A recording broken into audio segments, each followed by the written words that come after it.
Welcome to the EV Ready podcast, featuring industry leaders and their perspectives on electrification, hosted by EV Ready Energy. Hey everybody, welcome to the EV Ready podcast, and we're ringing in the new year with Terry Irwin, SVP of Auto Sector Sales at Meritz Automotive. Terry, thank you so much for taking the time. I do appreciate it. Yeah, thanks for having me, Chris. Yeah, and I just want to give a background for everybody. So Terry and I connected a little under a year ago. I think it was at an auto manufacturer's event, and the relationship's kind of grown ever since. But yeah, Terry, you mind telling the story about how that all kind of came about? Sure. Yeah, actually, I think the first time we met, you served as a panelist and a guest speaker at a conference that we were running. And that would have been, I guess, around 2022. And then at that point, you were with ChargePoint. And then last summer, we ran into each other at a manufacturing conference for their dealers that was focusing on fixed operations. And you told me a little bit about what you're currently working on. And it really piqued my interest because I think there's a lot of overlap with what you're trying to do in terms of being in a dealership and kind of the education and engagement element that's so important to get dealerships ready to sell and service electric vehicles. Yeah, it's funny. For a second, I thought I forgot about that, but obviously we're going to talk about that a little bit later today as well, and the importance of that conference and what you guys are putting together. But yeah, I think, education is obviously a huge challenge right now in the electrification space, and I'm sure we're gonna jump into that shortly. And I think our intention is to figure out a way to help consumers feel a little bit more confident about purchasing electric vehicles in the future. But before we get into that, I just want to ask you a few questions. So first, it's really interesting. Even when we started initially speaking together about some of the things we could do together, like admittedly, I didn't fully understand Meritz and what it is and what your role was and what you focused on. So tell us a little bit about that, because I really do find it interesting. Sure. Well, first of all, Meritz is a privately held company headquartered in St. Louis, Missouri.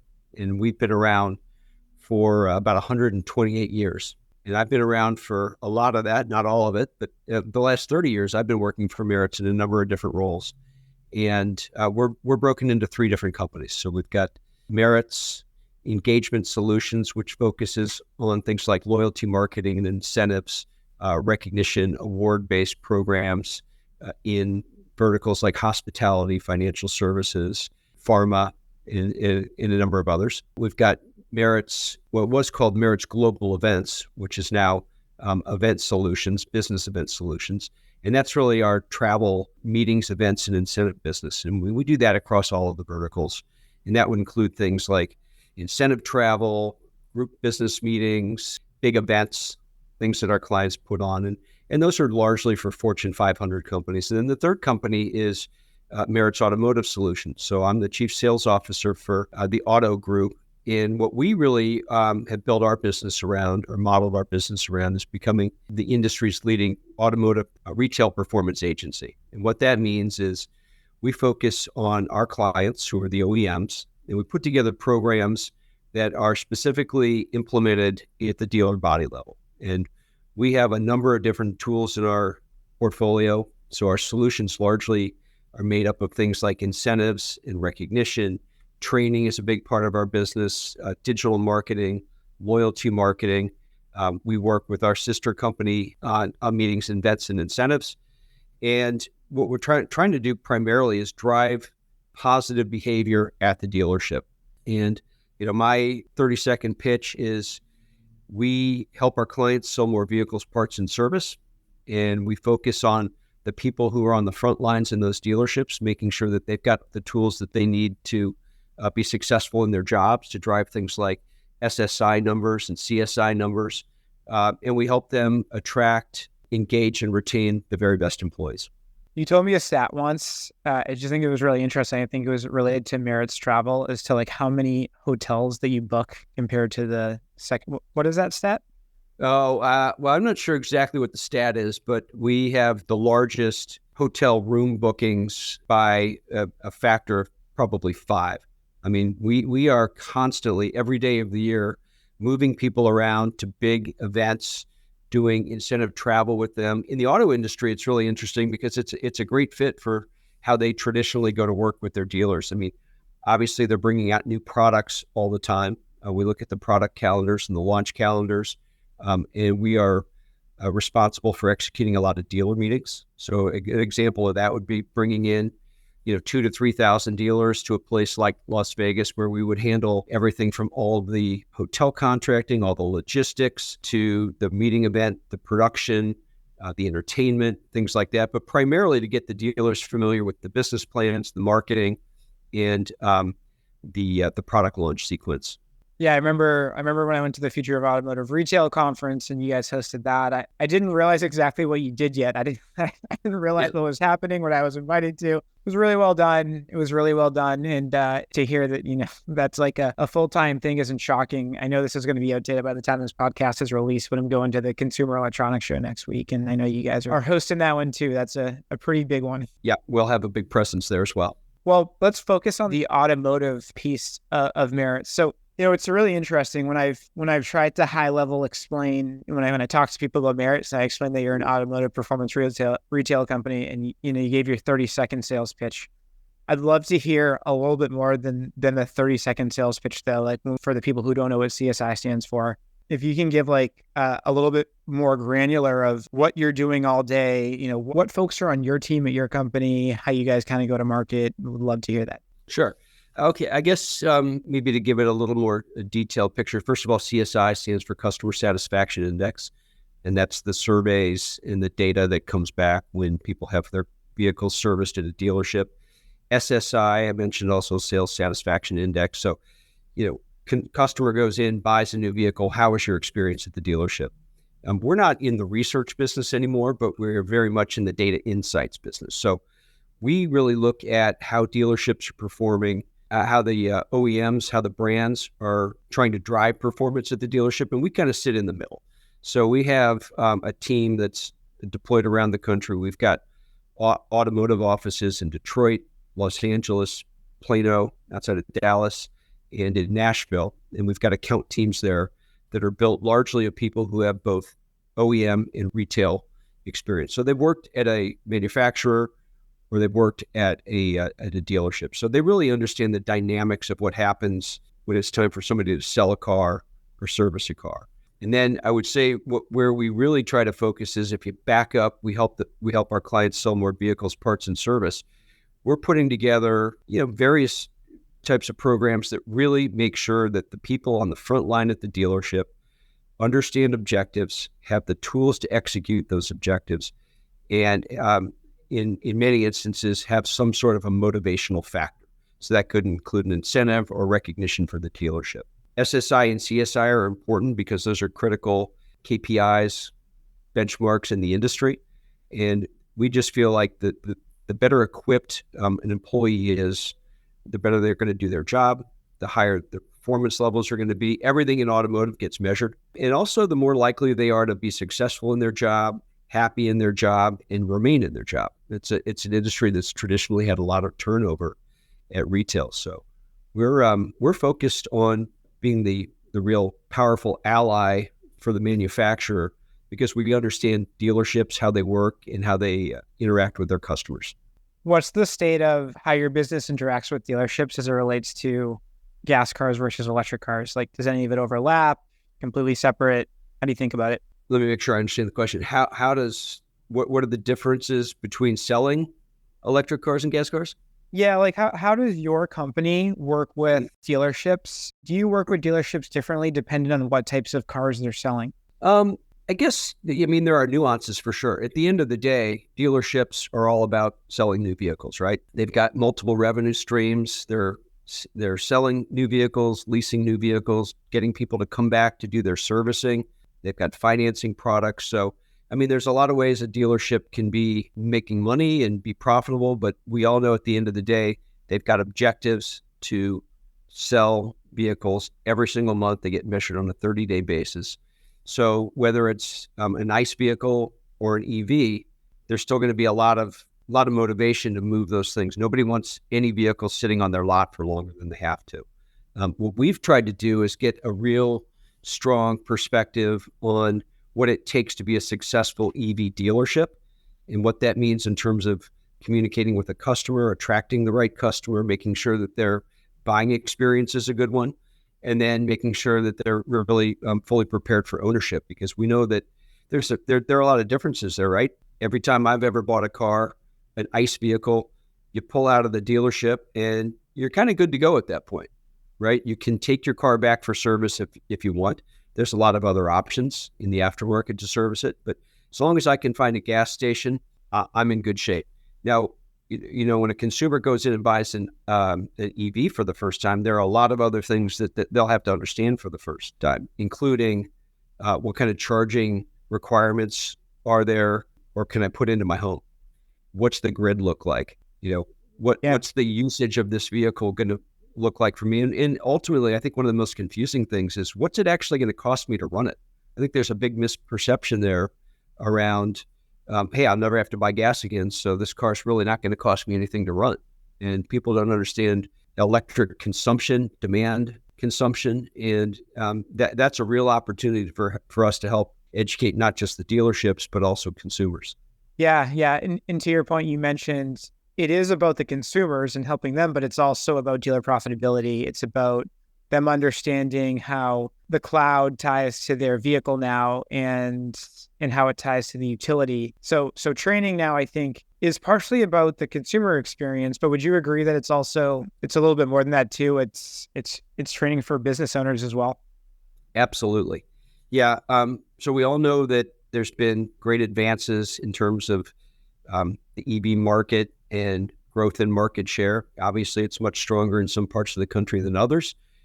However, everybody I talk to in the industry kind of acknowledges that the ship has sailed, right? The investments that have been made over the last several years, going back probably a lot more than just a couple of years, maybe over the last 10 years, have been significant. Every major OEM, for the most part, is pursuing an EV strategy, many of which are going to, or at least profess to have, only EV vehicles in their portfolio.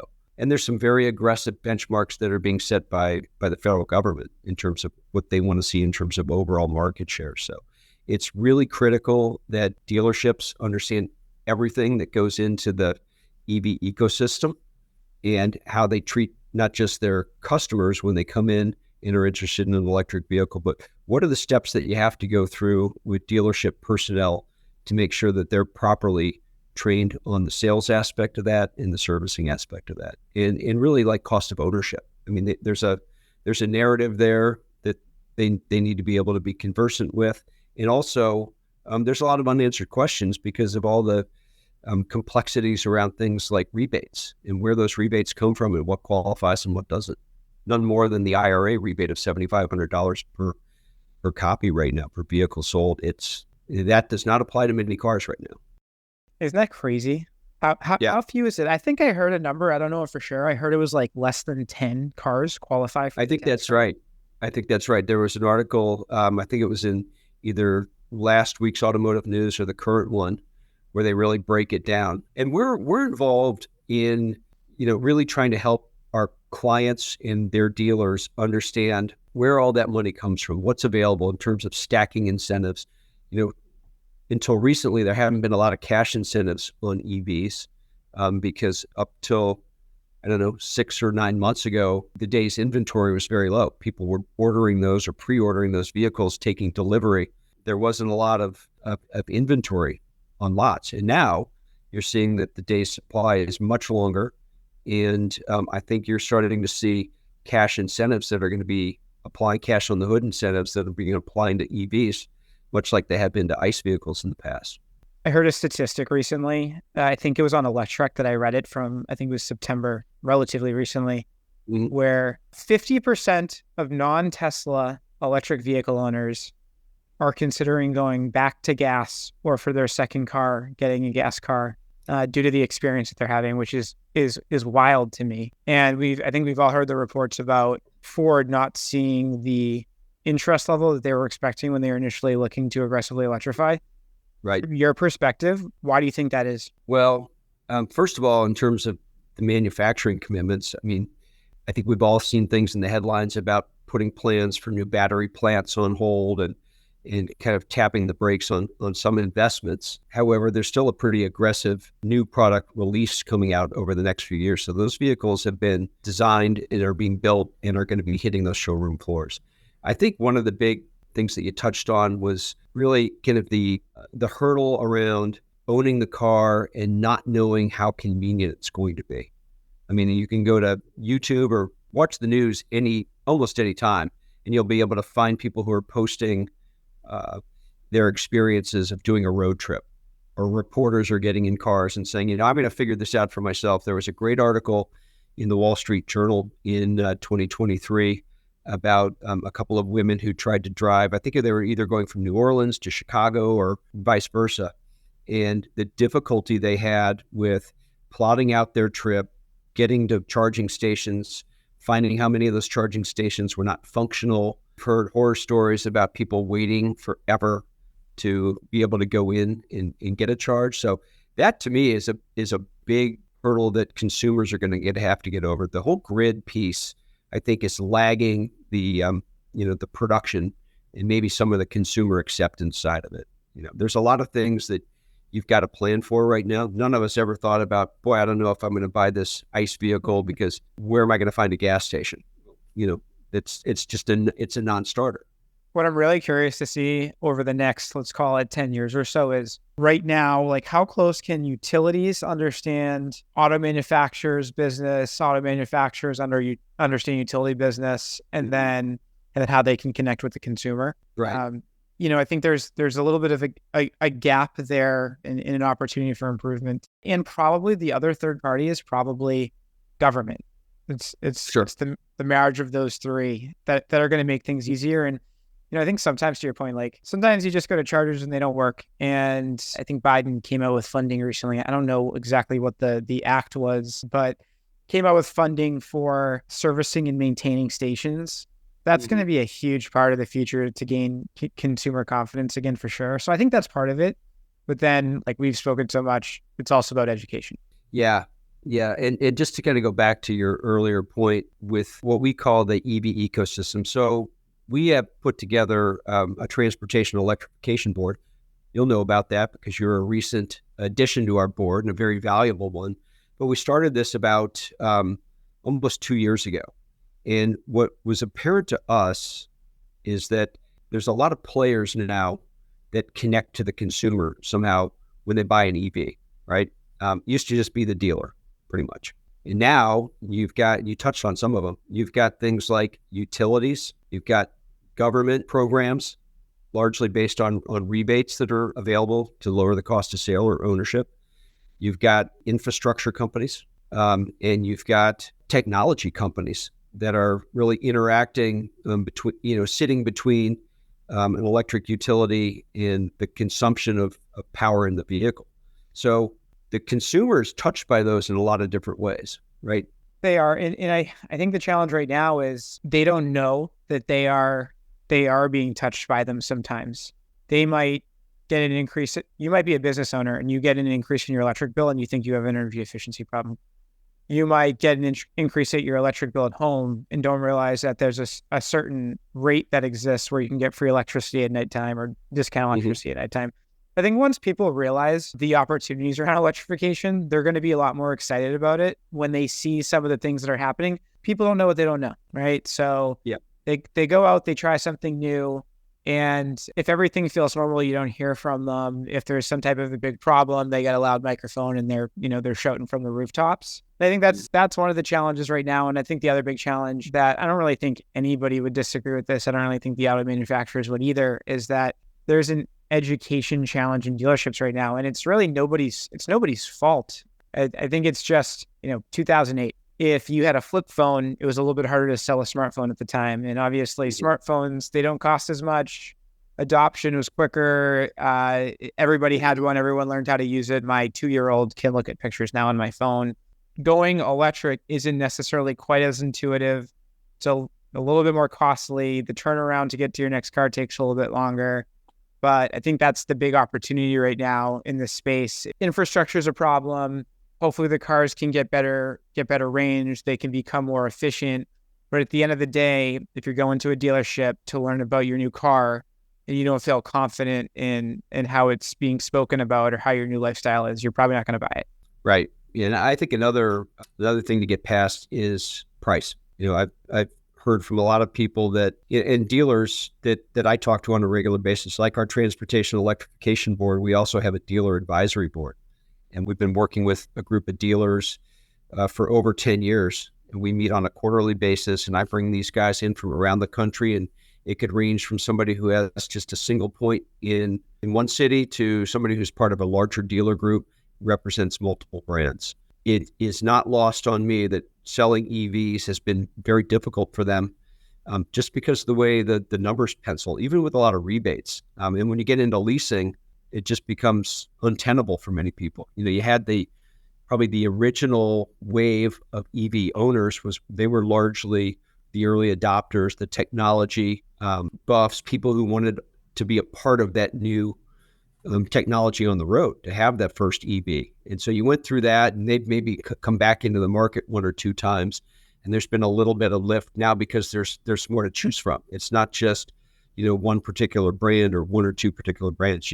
I think one of the data points I saw was that by 2027 there's going to be market parity in the industry, meaning that you'll be able to go in and compare an ICE vehicle to an EV vehicle based on segment, trim level, technology, safety, range, price, all those other things that you look for right now when you're out car shopping. So that's going to be a very telling point for me. But again, we've got a major opportunity, kind of a once in a lifetime opportunity that's sitting in front of us, and that's getting dealerships ready to bring their customers in to buy the vehicle and to keep servicing the vehicle there. And one thing that's not going to change, in my opinion, is customer loyalty is going to remain critically important. And ask any dealer right now how important it is to hold on to that customer between purchases, because it's easy for them to go out and have their service done somewhere else. But if you can keep that customer at the dealership to get their service done, not just the warranty work that's going to be done there, but the non-warranty work, it's really, really important to hold on to that customer over the 3 to 5 to 7 years, however long they're going to own that vehicle, so that they're coming back. They have a relationship with the people in the dealership. They trust the people in the dealership. They feel like they're being treated fairly, and they're going to want to come back and buy from that dealer again. And I think that that's what we've really got to focus on with EV buyers. Is it's a new product and potential and really the same old customer, but you've got to be able to get that customer and give them a good experience right off the bat. You know what I can't wait to see? I love that you touched on this. Is all about loyalty and customer retention. Look, I'm not a traditional car guy. I kind of came into this space from the electrification side, but acknowledge how critical that is. And I'm really curious to see. Machine auto manufacturers do it right now. They're using software, they're using the cloud to create some type of a loyalty experience. Like to start, Tesla was offering free supercharging for a period of time.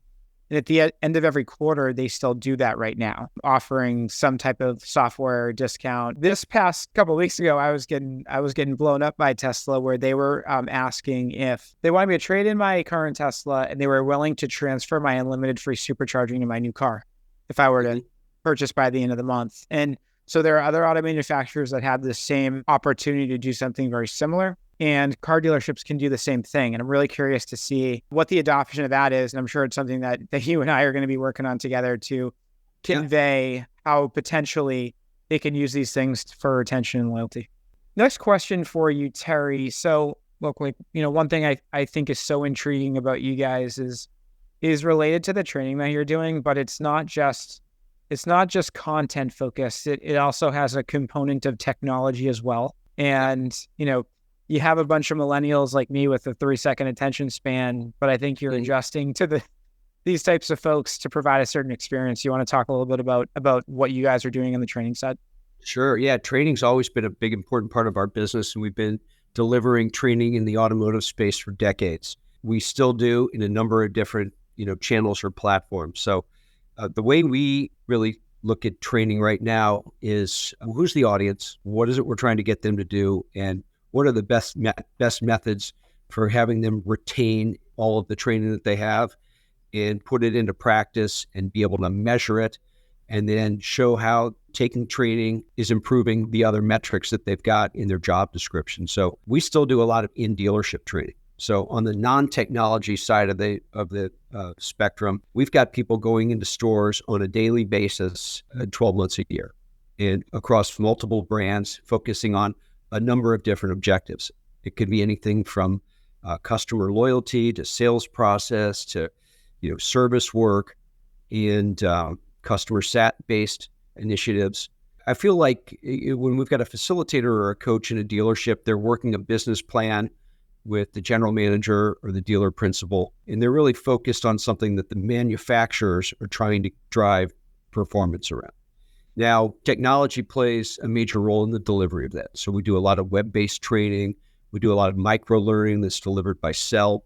I feel like one of the key parts is the sustainment piece. So it's one thing to go through training and then you've done it, you've kind of checked the box and I'm good till next year when I've got to do this again to be certified or whatever the case might be. But it's really the motion of having that ongoing perpetual sustainment so that over time, the skills that you've learned just become part of your daily business acumen and part of your routine. And, it's a retail performance agency, performance being the key word there, is we're always trying to strive to get people to do a better job. And it's in their best interest because, especially in the dealership world, if you're selling more cars, you're making more money, right?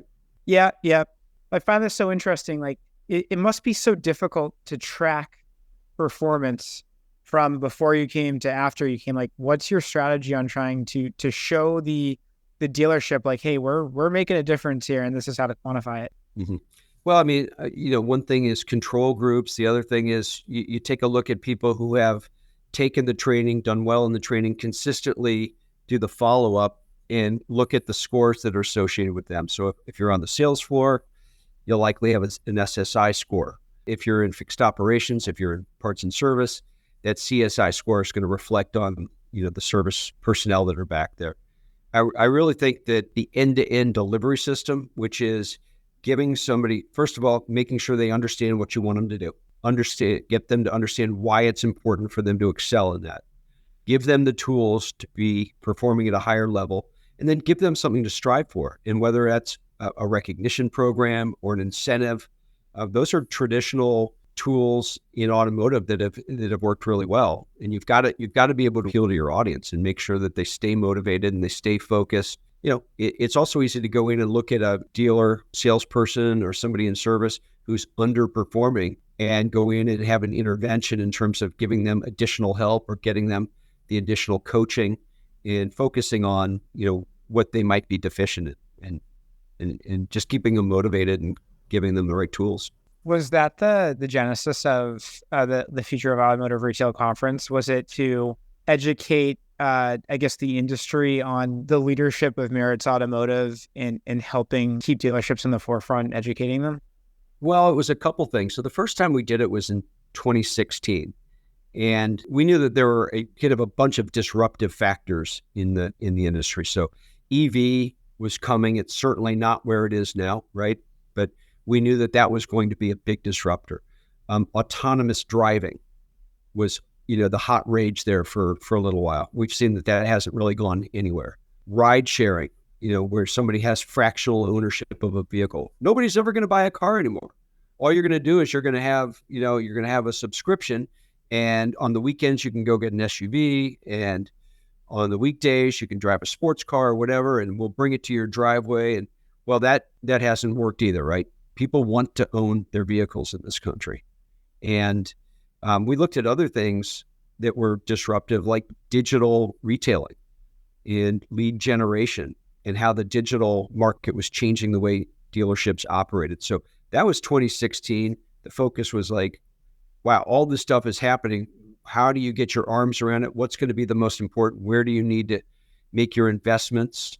And how's it going to impact your business in the long term? The year after that, we really focused on people, human capital, knowing that Meritz is a people company, right? I talked about the fact we help our clients attract, engage, and retain their best people. That's really important in automotive based on the turnover that the industry has seen over time. It's expensive to bring new people in. It's expensive to train them. You want to keep your high performers. And regardless of how people want to buy cars or have their cars serviced, having the right people in your dealership is always going to be important. It's a differentiator. So we focused on that. Year after that, we really focused most heavily on digital marketing. So we did a deep dive on that. And, the last year we did this, it's what are the new retail trends, and then really focused on EVs a lot, because that seemed to be kind of the horse that broke from the pack from when we had started. But we just want to make sure that as we put these conferences on, we bring in subject matter experts, we bring our team members in, we bring our clients in, we bring dealers in. And we think it's really kind of a cool atmosphere, because you can have dealers who represent all brands, you can have clients who represent all brands. You've got people who are very, very leading edge in the industry around, specific technologies or processes. And it's information sharing and networking. And that's what we found to be like a very valuable use of our time. Also allows us a little bit to show our expertise and our standing in the industry. How do you expect it to evolve over time, the conference? I mean, obviously, like the advent of electric vehicles forced you guys to focus on that a little bit more, but how do you see this materializing over the next few years of what you're going to focus on? Well, I think it's largely going to be market driven, right? I mean, we started doing the conference every year, and now we've gotten into an every other year cadence, only because you need a little bit of time, a little bit of separation. 24 months isn't a long time, right? So it takes time for markets and trends to evolve. I think technology is always going to be an important part of what we talk about, how people interact with their dealerships. I think attracting people and maintaining a great staff is always going to be important. That staff might change and their roles might change. You're getting much more into people who are product experts than just, pure salespeople. And this year we're going to be talking about big dynamic influences and factors in the marketplace. It's just crazy how much is going on right now. Yeah. I think you said that you're on like revision number 10 or something like that, but to focus everybody and, obviously everybody's attention spans, you want to make sure that you're like, very clear and succinct and there's a specific goal and you get your work cut out for you. Yeah. I go back to what I said earlier, and that's dealers are going to be focused on one thing as long as they're dealers. They're going to be focused on selling cars, selling financing, parts and service. I mean, they need to have those customers come in. They need to move vehicles every month. So, as much change as we see in this industry, and it happens all the time, it's happening fast, the fundamentals remain the same, right? It's about selling vehicles, servicing vehicles, taking care of your customer, getting your customer back in there, owning that customer over a lifetime. The tools are different, right? There's data probably being at the forefront of that. You've got new data tools, data insights. You've got different ways to, communicate with your customers. Lead generation has changed dramatically, but they're there to sell cars.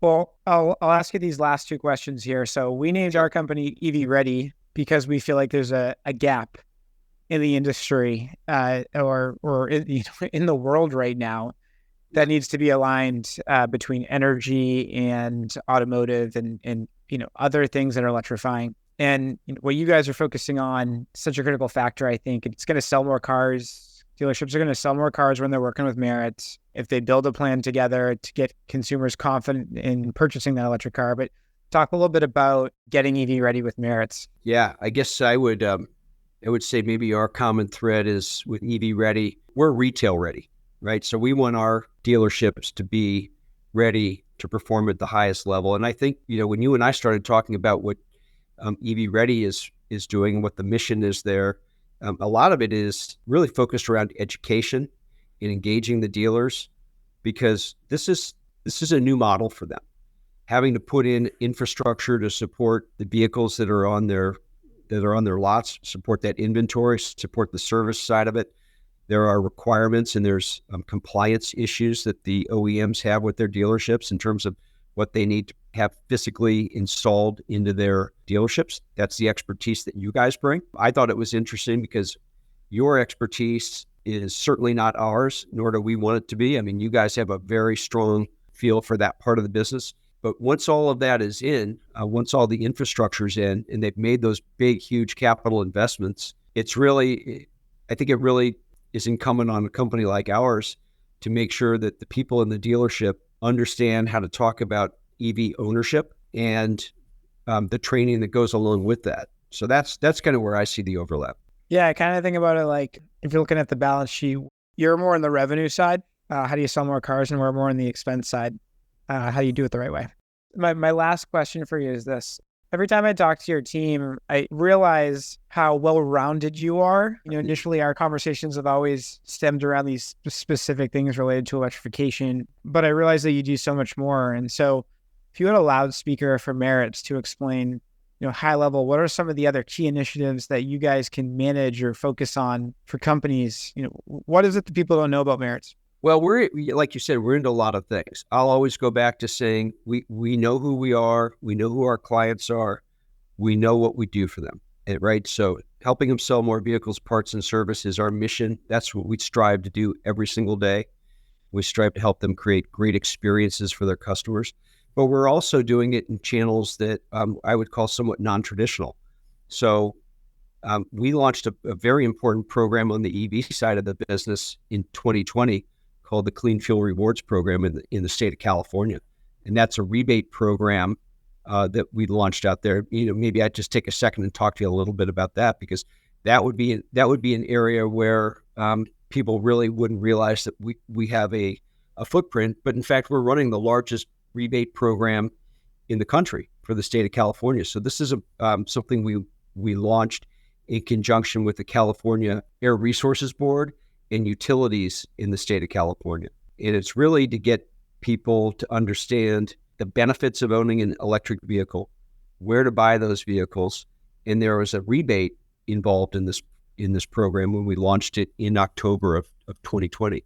So fast forward through June of 23, we basically had 98% of all the retailers in the state of California with qualifying vehicles enrolled in the program. So Merits went out and did all those enrollments. To date, we've had 386,000 plus customers awarded. That was the equivalent of over $416 million in awards. The average award for that was something like almost $1,100. And then the measurement on CO2 metric ton saved was 1.2 million. So it's an important program for the state of California because they are kind of the leaders in EV market share by a wide spread.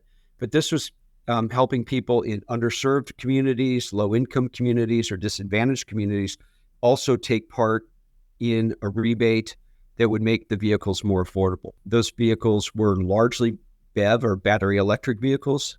I think 325,000 out of the over 300 were BEV, and about 62,000 were plug-in hybrids. One other thing that we looked at was how's that break down by manufacturer? No surprise that Tesla was the biggest percentage of vehicles, just based on market share in general. But they were followed by Toyota, BMW, Chevrolet, Hyundai, and the electric companies that we worked with were, the leading ones were Pacific Gas and Electric, Southern California Edison, San Diego Gas and Electric, the LA Department of Water and Power. From a dealership standpoint, we had 117 Ford dealerships, 109 Toyota, over 100 Chrysler and Chevrolet. And like I said earlier, 98% of every dealership in the state was enrolled in this program. And we were going in and doing training in dealerships. So I talked about that earlier. We have a group of trainers in the state that go in and work on the program with these dealerships. We do all the customer support. We did all of the creative. We do the customer service center, the website, the actual auditing of the rebates, and the fulfillment of the rebates. So that's an area where somebody would say, potentially, because it's a fairly new thing, these EV rebates, but somebody would say, I had no idea you did that. And that's something we're really proud of, because it's been a big, very important program for us. And I think for the sales of electric vehicles in the state of California. Really interesting. It's like such a small bubble, but it really represents the growth of EV in California. It's interesting that you guys did that. Is there any other regions of the country that you see that are looking to do similar programs right now? Yeah, we've got a team. We actually built an EV agency that operates out of our LA office, and they are working to identify states that have similar initiatives. And we've had conversations or are working with several of those. And, it wouldn't surprise you to see that these are the ones that have like the greatest emphasis or the greatest market share. California dominates. I think it's like 25% market share with EVs right now. But you've also got some of the Smile states along the coast, and I've never heard that. Southeast, yeah, Texas, Oregon, Washington. There even up in New England, New Jersey, New York. So it's important for states who are trying to drive electric vehicle market share to participate in some way in an incentive. And oftentimes that incentive comes from the state or potentially could come from utilities as well. Yeah, I think Meritz is going to have a part to play on the utility side, on the infrastructure side related to some of the programs that are being released. It seems like you'd be a good fit for that too.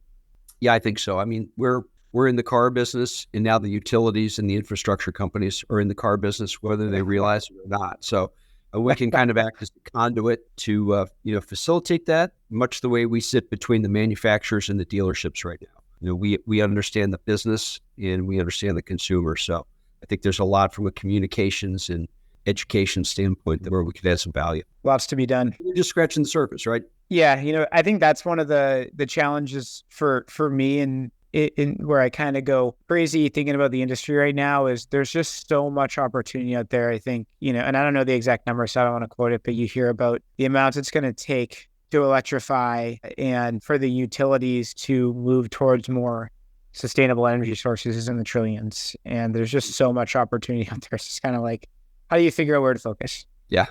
Well, Terry, thanks so much for joining the podcast. I really appreciate it. And I'm sure we'll have you on again at some point in time as the industry continues to accelerate and things evolve. But I appreciate you hopping on. Yeah, I'm happy to do it. And we're really excited about working with you and EV Ready Energy. It's a brave new world, right? There's a lot of stuff to do, and we're looking forward to partnering with you guys. You got to have good partners, and that's what we'll be.